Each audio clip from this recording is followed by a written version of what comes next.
tək dairə nişanı tətbiq olunduğu üçün bu dairədə üstünlük dairədə hərəkət edən nəqliyyat vasitələrindədir. Biz də dairədə olduğumuz üçün üstünlük bizdədir. Kiməsə yol verməyə məcbur deyilik.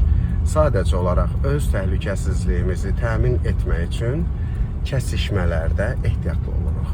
Demirəm yol veririk. Cüzi qaza toxun. Misal üçün burada gözləməyib bizim yolumuza çıxan ola bilər və yaxud da burada, düzümü? Ona görə ehtiyat edirik.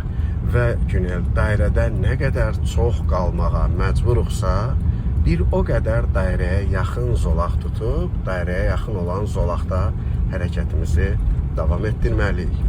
Növbəti dövrədə biz bu çıxışdan çıxacağıq. Dairədən çıxarkən isə elə hesab götürməliyik ki, çıxdığımız çıxışın sağ zolağına düşək. Aydındır?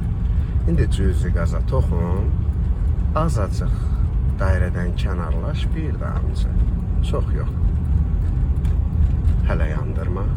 İndi sağa dönmə siqnalını yandırır və sağa çəkir, düzmə. Bax, bu şəkildə. Aydın oldu. Söndür dönmə siqnalını. Dairədən çıxarkən bir səhv elədim. Qazı verdin. Qazdan biraz ayağını götür. Orada Günel, üstünlük səndə idi.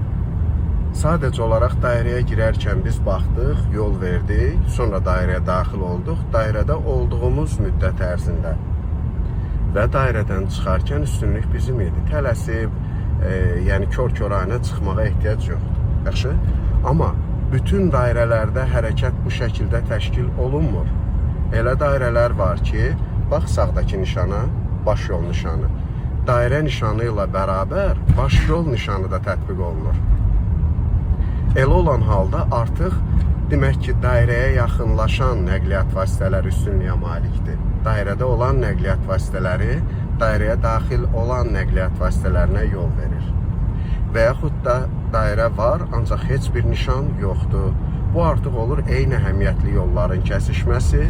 O dairədə hər kəs öz sağına yol verir.